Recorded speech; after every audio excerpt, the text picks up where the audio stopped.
I am your host, Nicole Will, and we're so happy you're here as we navigate the world with your aging loved one. We are here to come alongside older adults, family members, and the senior living community as we explore the world of aging and elder care with helpful resources, informative interviews, and approachable conversation. We get to do this together, so join us on our journey, and this is the Will Gather podcast.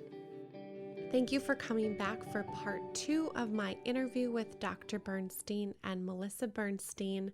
Melissa is an occupational therapist. She is the founder and president and CEO of the Dynamic Companies, which provides healthcare, clinical, and operational consulting to a wide variety of healthcare organizations. She has over 35 years of clinician and consulting experience in geriatric rehabilitation. Food is a big part of our lives, and what happens when we bring our loved one into the kitchen with us? Why is that important to have that collaboration? Today we answer some of those questions. Why is my loved one's appetite decreasing? What are some tips to engage with my loved one in a different and new way? Today we talk about the Power of 5 Test Kitchen and also the Cookbook Caregiver edition to support those who have challenges in keeping the care recipient engaged in purposeful activities throughout the day. This is such a great cookbook to help caregivers and their loved ones stay healthy and connected through food, bringing hope and fulfillment into the kitchen. Here is my interview with Melissa. Welcome, Melissa. We are extending our conversation from the week before where we got to speak to your husband, Dr. Bernstein, and it just so perfectly ties in with what you are doing. Tell us a little bit about yourself, your background, and how the Power of 5 Test Kitchen came about. Well, I'm an occupational therapist by background, got my degree at Boston University, and had quite an extensive career in a lot of different areas of therapy. I worked long-term care for a long time in terms of working with activities directors and doing direct care for occupational therapy, as well as in management in outpatient clinics and hospitals and pediatrics, et cetera. So I've had quite a variety of a career. But during that whole time, I've always loved to cook and always was in the kitchen when my children were little or as they got older. And then as we started developing the Power of 5 book, and the second part of the book was kind of my involvement in the whole production of the book, which was putting healthy eating to practice.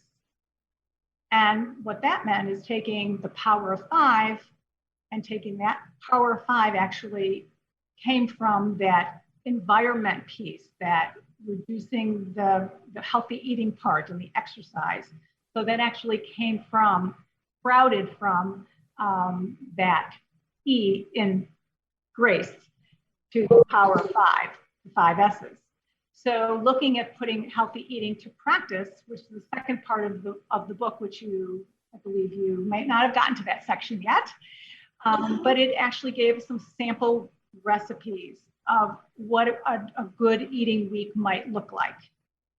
And once we did that, I started thinking about, well, I could really do a cookbook.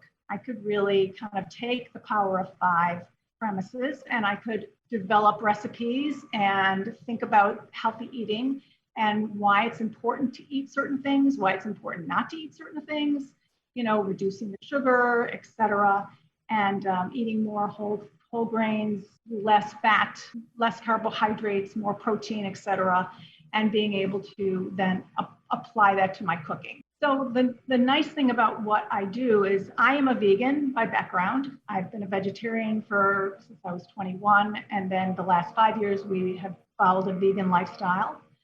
And what's different about my cookbook and the way I cook is that I think about who is going to be making this recipe. What lifestyles are people going to be? Are they vegetarians? Are they pescatarians? Do they eat meat? Are they gluten intolerant? Are they dairy intolerant? So at the end of every recipe, there is a section that's called Melissa's Modifications. And so what I do is I give people the information about how to adapt their recipes so that they're able to follow their eating lifestyle. The book was based on a Mediterranean lifestyle in terms of the eating a Mediterranean diet. And so we've kind of adjusted that. So our recipes are based on the Mediterranean, but then we adapt them based on if they are vegan, if they're vegetarian, or if they have any other special health needs in terms of eating needs.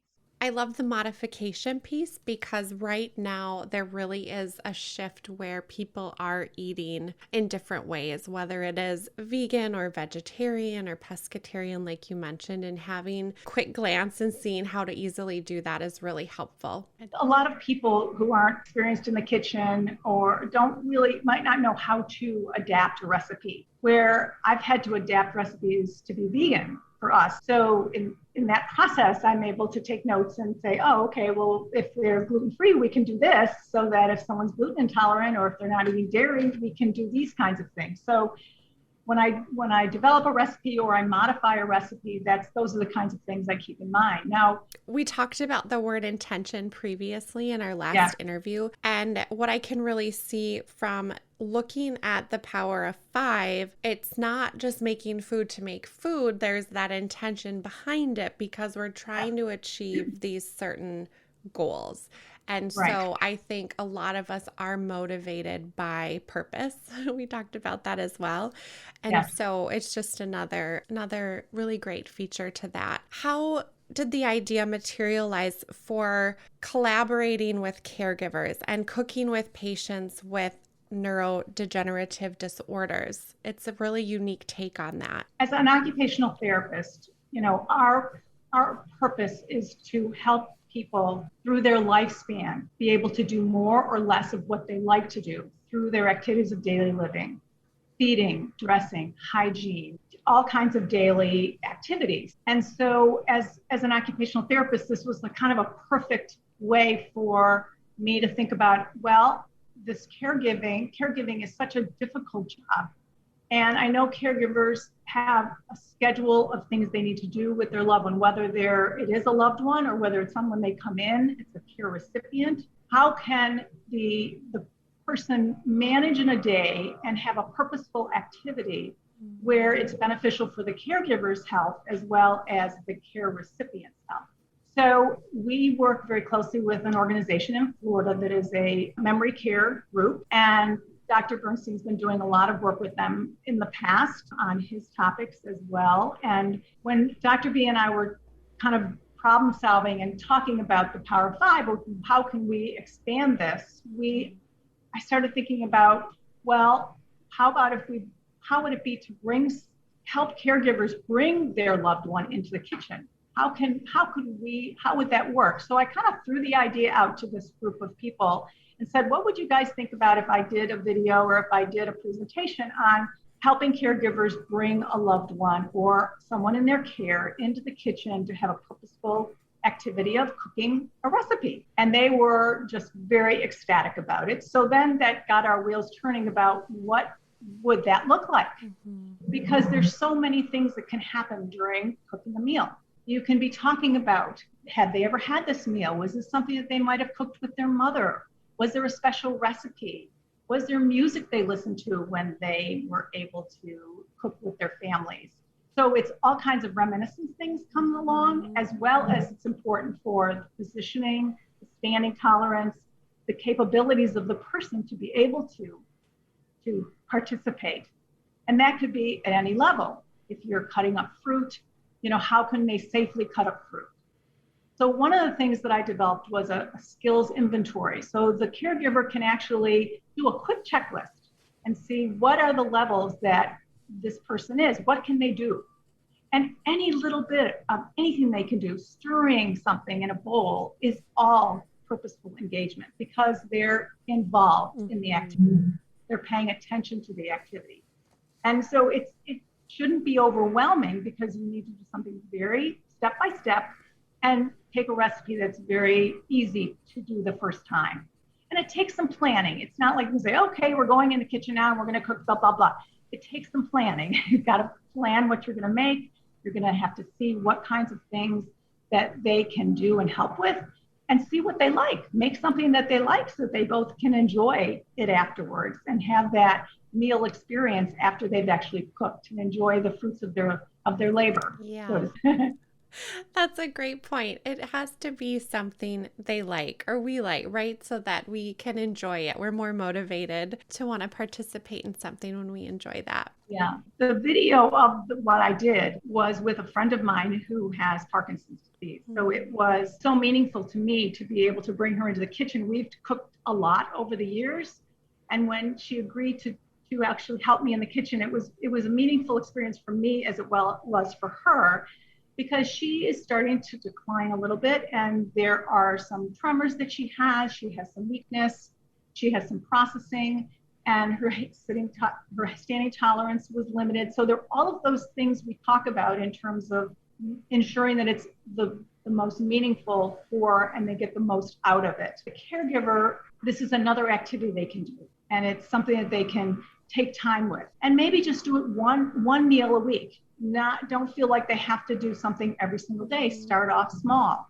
Start off with something like cutting fruit or even making a bowl of cereal. And you could even get pre-cut fruit and have the fruit put together in the bowl and have them stir it. I mean, you can really kind of simplify recipes depending on the level of the care recipient. Most of us have family members that are in different levels of their aging and what their abilities are. And so when you really look at cooking and being in the kitchen, it can span all of them, because it can be observatory where we're smelling the bread baking and listening to the music and talking about it, or really participating at whatever ability that I'm capable of. And I think the skills inventory, that's brilliant that you put that together, because what an easy way to look at. Yeah.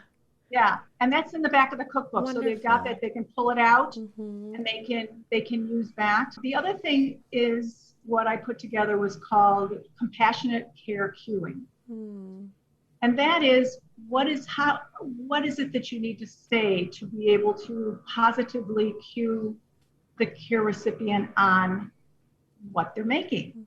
And so there's a list of those kinds of compassionate cueing techniques that I put in there in terms of adding assistance of some level. Do you do like a hand over hand assistance, or do you need some sort of special adaptive equipment to be able to enhance independence? Very easy for caregivers, because of the enormity of what they're doing, to foster dependence rather than independence. And I think that's something that this activity can really foster independence, even just tiny small amount. It doesn't have to be someone whipping up a huge 5-course meal. It's just keeping it simple and having success one step at a time. You have such an extensive background. Can you tell us why it lends itself to this type of work and education program that you've created? Well, occupational therapy really is the essence of life. It is the occupation of living.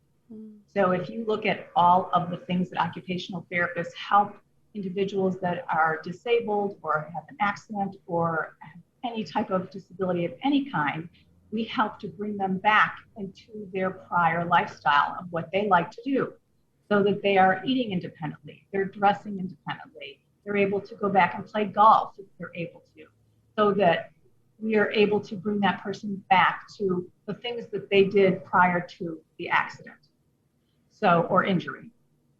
And again, as I said, occupational therapy is the occupation of life. You think about all of the different things we do in life. I remember at college, one of the courses we had was called activity analysis. I'll never forget it, because it was one of those courses you remember from college. And I went to college a long time ago. That's where I first learned of activity analysis, of breaking down every single thing that we do in our daily activities and seeing how many steps there are to completing a task, whether it's cooking, whether it's getting dressed. And think about, getting up, sitting on the edge of the bed, putting one leg in, then the next leg in. So that course really is the essence of occupational therapy. It's like bringing it down to the level at which the patient or the client is at, and then build from there. So build back up to that independence. Occupational therapy is the perfect profession to be guiding caregivers in bringing a care recipient into the kitchen and breaking down that recipe and those tasks of cooking Mm-hmm. into small little bite size, you don't mind the pun, Mm-hmm. to complete a recipe. It is the perfect profession when you think of it. First part of my career, I worked on a transitional care unit called a rehab unit. I was constantly blown away by the progress that our patients would make from when they moved in to when they were discharged. And therapy was the biggest factor in that, the ability to relearn and walk through and train our minds and our bodies through different challenges. I mean, I just couldn't believe it. It was so encouraging. And so I always tell people that I interact with, there's so much power in occupational therapy and physical therapy and speech therapy. Yes. It really is. It is Yes. life-changing. Yeah. And we were always a team when we worked in the skilled nursing facility, or we always worked as a team. And so when you're a caregiver working with a care recipient or your loved one, you've got to build your team around you. And if you're going to, do an activity in the kitchen, or you're going to do any other kind of activity, use your resources to help you with that. Because it might be difficult if someone is more advanced Alzheimer's or advanced dementia. It might be more difficult to cook or to do an activity with them. So utilize your resources around you. A question I see come up quite a bit also is families are busy and they always don't know how to spend time with their loved one. And so being able to just point to that time together in the kitchen, I think we forget about that at times. And there can be so many benefits that happen from that time together. And if you were to distill it down, like, what is that intended outcome of doing that collaborative cooking activity together with our loved one? Yeah, I think it's beneficial for both. And what I want to have come out of it, and what does come out, is that it's a planned activity for the two of them, for the caregiver and for the care recipient, because they can talk about what is it they want to cook in the kitchen together, something that the care recipient likes. Maybe they really love Jell-O and they want to make Jell-O, something as simple as Jell-O. Or maybe they like chocolate pudding, or maybe they like fruit salad. So the engagement of the care recipient in the process of deciding what we're going to do in the kitchen together. Maybe it's something that they used to do with their grandmother or one of their grandchildren. Maybe it's chocolate chip cookies or something like that.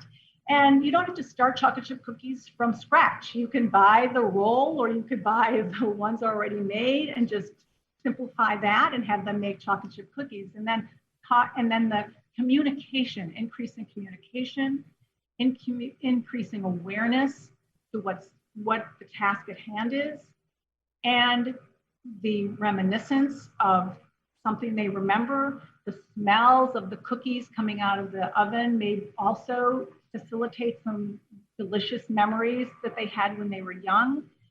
And even so, if they're not too distractible, putting music also brings that music reminiscence, may bring some memories. So just to kind of summarize that, is that they're going to the engagement of participating in picking out the recipe, actively making the recipe, talking and communicating about the recipe, and enjoying eating the recipe and tasting the recipe.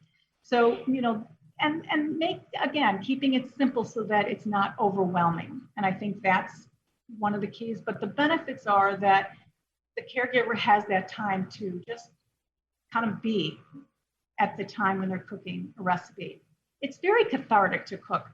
I find it very cathartic to cook. And I hope that a caregiver can have a feeling of really enjoyment when they bring the care recipient into the kitchen for a small recipe, practice or making of something. I just think it can be very, very, very cathartic for both of them, for their communication, for their togetherness, and for completing something, making a recipe and eating it. It's a special, meaningful time together. I think the caregiver is so overwhelmed with everything that they have to do during the day. They have to be in the mindset to say, okay, I'm going to just take a breather, and we're going to do something very simple in the kitchen and approach it as a positive activity, something different. It might be something different that they're doing. They may not have tried to bring the love, but it might be easier just to put the food in front of them and say, okay, dinner time, where we want the care recipient to be engaged with whatever, even if they are not cooking the meal, in reciprocating the asking of what is it that you want to eat today? What is it that you want to, what is it you want to do? What do you want for dessert? So that they're not just, the food's not being put in front of them.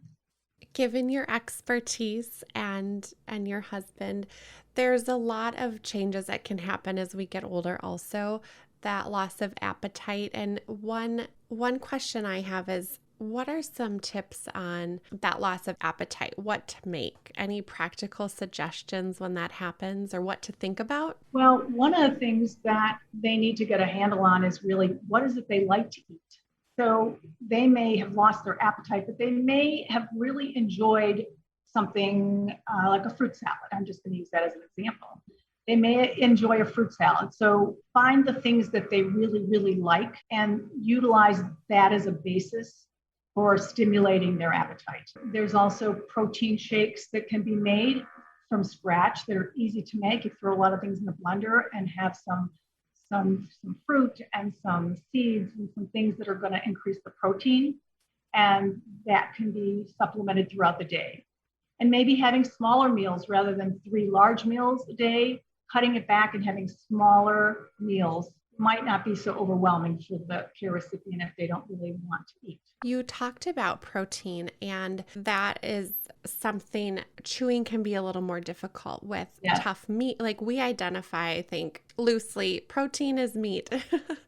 And obviously we know that's not true. Right. And so when chewing becomes more difficult, what are some ways we can think about protein a little bit differently? Yeah, well, I think if someone is having a chewing problem, they really need to get that evaluated. So there may be something going on with their dentures, there may be sores in their mouth, there may be something going on that is inhibiting their chewing ability. So I would recommend that they go to a dentist and make sure that everything is okay. Chewing and swallowing are kind of side by side. And if they choking, that's a different story. But if they're having different chewing, you can certainly make smaller bites. You can have a softer diet. There's different ways that you can prepare the food so that they're a little bit more wet and not things that are dry. Things like crackers and dry foods are very, very difficult for someone who is having a chewing and swallowing problem. So you really have to kind of monitor, but make sure you have all the information about what the problem is before you can kind of establish the feeding. Also, a speech language pathologist or an occupational therapist, there are occupational therapists that specialize in dysphagia therapy, which is basically swallowing disorders. And they may recommend to have a swallowing study, which is called a video fluoroscopy. And that will tell them what is the issue with their swallowing and what types of food they should be eating. Also with taste, when they do reduce in their taste, you can use additional spices and herbs and things to, make things a little bit more flavorful so that they're able to taste more, because they do lose taste as they get older. That's good advice, to understand what that root issue is before trying to mask it with some other things. For people that might have always had like a favorite food, or my dad always would eat this and he's not wanting to do that anymore, or they're not recognizing, I think we have loved ones that progress in their dementia process, recognizing what the food is, or textures and things can change. Yeah, I think the real key is to really be focused on what it is. For example, there's going to be different if they're in a home situation or if they're in a nursing home situation. Those are kind of 2 different ways to kind of look at this. If they're at home, they're going to be able to monitor a little bit closely their eating patterns. So they're going to have a little bit more sense of what is happening now with their eating. Certainly communication between the caregiver and the care recipient is key, because if someone is losing their taste, or they're losing even they might be losing their vision or their ability to understand what there is on their plate, the communication of talking about this is what we have. And even using a clock, I'd even use kind of look at 12 o'clock for people who are visually impaired. You could use that same idea of, 3 o'clock, we have mashed potatoes and they've got butter on them and they've got a little bit of seasoning on them, and talking through the plate in terms of what they're eating would be helpful for the caregiver and the recipient, so that you're communicating more about what foods you're eating and why they're eating it, rather than just putting the plate in front of them and helping them eat, or shoveling the food in and not really taking the care in explaining what's on the plate. I mean, I know this happens. My 97-year-old mother is in assisted living. She's got a visual impairment. She's independent with a walker, but they just come and put the food down on her table. And I've talked to dietary about, can you please tell her what she's eating? Because she'll call me and she'll go, did you plan my meal today? What is it that you gave me tonight? I cooked it for her. Yeah. And I explained what she's got. She goes, oh, it doesn't really look like that. I said, well, how does it taste? What does it taste? Take a bite of it. And she'll take a bite and she goes, oh, it's not bad. Mm-hmm. But again, it's that disconnect between the caregivers there and putting her food in front of her, because she's independent, but still that communication about what they're eating and the taste of it. And it's an opportunity also for the caregiver to do a little reminiscence as well. Exactly. And the communication is so important. And I also really tie it to the dignity of being able to communicate with people that we care about or serve, and treating them with that dignity and respect, not just setting something down and getting out of there, That's right. And in the facility, like if you look at a facility, like a nursing home, communication with speech and OT with the dietary is extremely important, and the training of the caregivers that are in the facility from OT and speech about the meal process and the food that they're eating and why they're eating it. And it's that communication with the team on behalf of the resident or the care recipient. Yeah. And if you're even considering having your loved one in a community, see what that team communication is like, because that is like the vital part of making those communities run really well. Yes. Just another note about food, when you were talking about taste buds, I think we always have the perspective that grandma loves ice cream or cake or chocolate, so you want the donut. And why is that? Why is the sweetest treat always kind of what we go they've for? Got these sweet cravings. They do, as they get older, they have that sweet craving. Well, it's the serotonin in the body that gets kind of out of whack as we get older, especially with dementia patients, right? Mm-hmm. I just want to make sure I'm correct on that.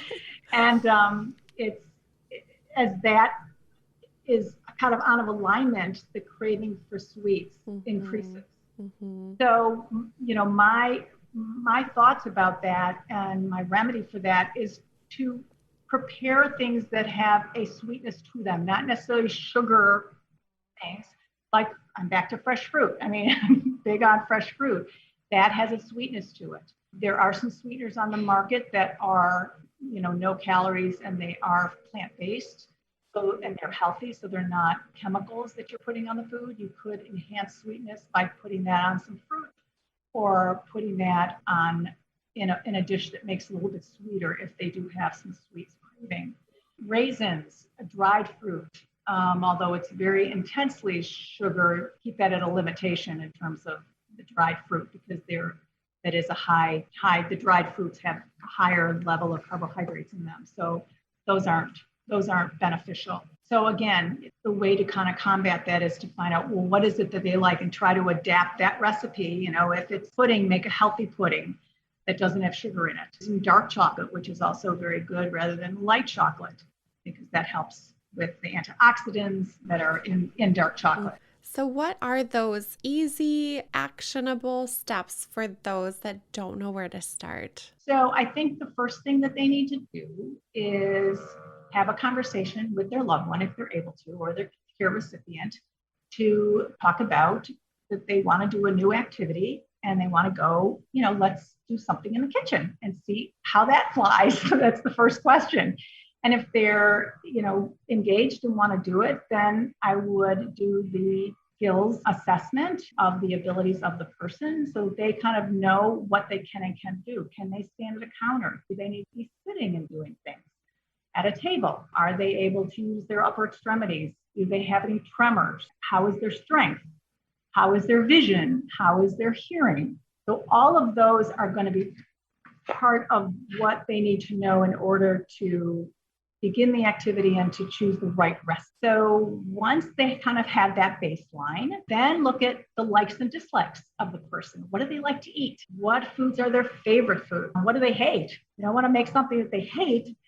So then together say, okay, well, here's a few recipes that we could make. Which one would you like to make?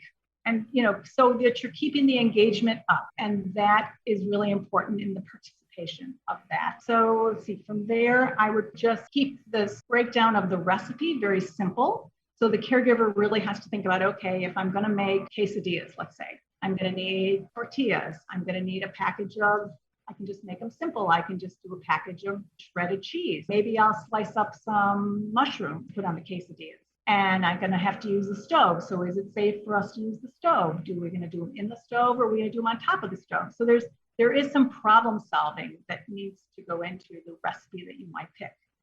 But making sure that you have everything in place, mise en place, is making sure everything is in front of them before they start, so that you're not leaving them to run to the refrigerator because you forgot something, or a drawer or whatever. So make sure everything is out on the counter of where you're the best place for you to work. And then begin the recipe. Maybe write it out for yourself. Caregiver can write it out if it's 5 steps, 10 steps, so that they can then step through the process and encourage as much of engagement as possible and conversation while you're doing it. So many good things come from that. And tell us where people can find out more about your cookbook, and if they have questions. How is this so different from those other cookbooks? Why it's different is that it has all of the resources for caregivers right in the cookbook, in the front and in the back. So I have a section in the back that not only has that abilities inventory that I spoke about, but it also has a section that talks about healthy eating and the things that should go on a plate. And that's a section. It also has a section on adaptive equipment. What kinds of adaptive equipment might they need? Do they need a weighted spoon or a weighted utensil, or a rocker knife, which is a knife that has a curve on it that makes it safe? Do they need a special cutting board? So in the back, there are some suggestions. It's certainly not all the adaptive equipment. There's many types of adaptive equipment. And then also there's a pullout for the abilities inventory that they can use. And then in the front, it talks about the things that they need to know as caregivers before they even get started. So it is basically a step-by-step of what they need to know. Tell you real quick what it's called. Before we get started, it's the basis of collaboration. So some general cooking must-dos. For example, make sure the bathroom needs are met. Very important. Very important. Make sure that the hands are washed before you get started. Make sure you pull your hair back so that you pull your hair back if that's appropriate. Understand you might want to wear disposable gloves if you're handling food, depending, throw away disposable gloves. So it's those kinds of things that are in that section. And then my number one rule of cooking is always be prepared, as I talked about, the mise en place and putting everything, even utensils, everything out so that you can just doesn't inhibit the flow of making the recipe. And then I have a whole list of additional rules for cooking in the kitchen. So they will have those. An example would be breaking the recipe down in bite-sized steps, encouraging involvement at all levels. Caregiver must keep an eye on fatigue and attention, because they might have to stop. They may have to stop and say, okay, let's just take a break. Let's sit down, maybe have a little cup of coffee or some water, and then we'll get back to the recipe. So the recipe doesn't have to be done in one session. They can break it up into a couple sessions throughout the day. Or maybe they have to take a break for a nap and then come back and finish the recipe. So, be cognizant of those kinds of things, making sure there's time to talk, and setting. Make sure the setting is in a quiet, peaceful environment. You don't want a lot of other distractions to take away from the actual experience, so that the environment is really important. If they like music and it's not too distracting, certainly having some quiet music, or maybe not quiet music in the background. If they like, if they like to have Mexican music, and they might have a cha-cha going on in the back, and maybe even taking a break and doing a little cha-cha. You can do a little dancing. Yeah. So I guess what I'm trying to say is the whole experience really needs to be thought about. And I've included that in the front of the cookbook. And then the assistance levels. What do they need to know to provide the best assistance levels when they're standing, when they're sitting, and what do those look like? What is moderate assistance? What's minimum assistance? What's standby assistance? So it explains that. And the compassionate cueing techniques that I mentioned earlier, with respecting and communicating at all times, accepting the level of where they are, and that's perfectly fine. And providing gentle guidance throughout the whole activity, and being really respectful to the person's needs. And never force, and never force something to be done. If you need to take a break, take a break. Don't disregard feelings at all. Remember that it's, safety first. Don't give them something that's going to be dangerous to them. Don't give them a really sharp knife to start with. It's very important that they're attuned to all those things. So this is what's included in the cookbook, and plus the stuff in the back, which is the adaptive equipment. So, and then each recipe is broken down into simple instructions, and then there's Melissa's modifications to make modifications if they have any unique eating things that they need to be aware of. It's such a great roadmap for people and for families, and such a great resource, as families don't always have that formal training, right? You and I in the industry do, but a lot of people don't. And so being able to have the inventory at your fingertips, understanding those compassionate cues, what are some of those terminologies, you kind of walk away right away feeling like, okay, I can do this. I'm understanding a little bit more. So thank you for... And that's exactly right. I agree with you 100%. They don't have the training that we have. Right. So that's why I kept it very, very simplistic, and it's not rocket science. It really isn't. It's a lot of it is common sense. And it's just nice to have an outline of what the guide that they should be following when they're bringing someone into the kitchen. Yeah.